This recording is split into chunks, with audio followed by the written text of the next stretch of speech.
So what I've done is I've done a framework that I use to approach the first email.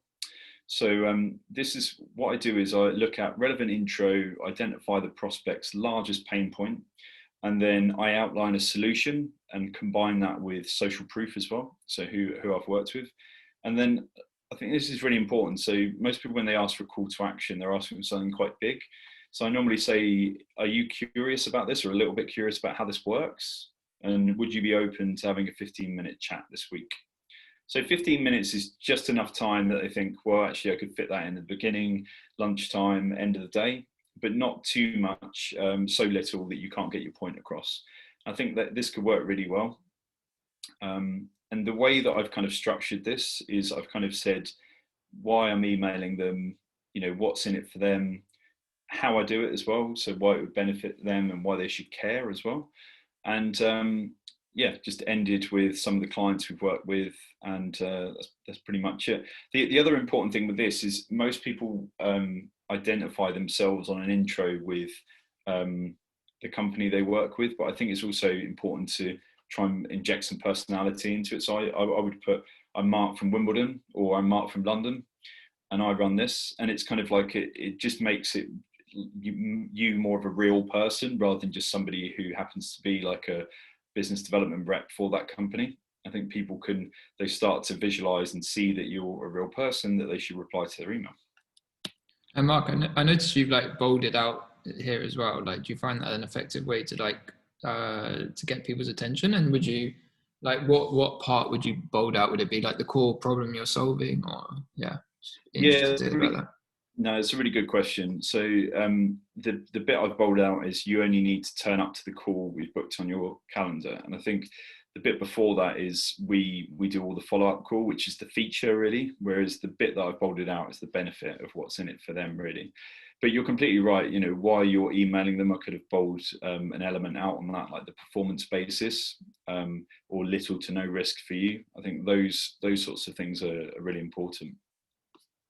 Cool, thanks. Just on that subject, using bold and plain text is great.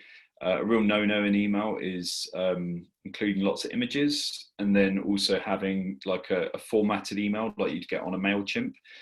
Really, you want it to look exactly like it would if you're receiving a Gmail, an email from a friend who's got a Gmail account, basically.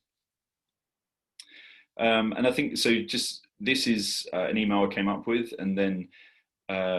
Like I mentioned earlier, it's important to actually go back and review what you've written and try and come up with something shorter. And it's a real challenge to just cut all of the stuff that's not essential. So I've done this on the shorter version B that I would test against it. So that would be why your emailing has been cut down. So exactly what we do. And then we do all the admin work. So you just have to turn up to the call, book on your calendar. And then what I've done with the call to action is I've actually done something slightly different where it's a free content hook. So I've said, instead of asking for their time, which I think a lot of people would do, if you're a little bit curious about how this works, hit reply and I'll send you a link to a short video case study of how we did this for another client, and mention the client. Now, I think this is really important because if the version B performs better, then ultimately what we're doing is warming up the client with and showing them our expertise and our work by proving it. And I think, and then when they get, when they'll probably reply back and say, yeah, we can set up a follow-up call for that.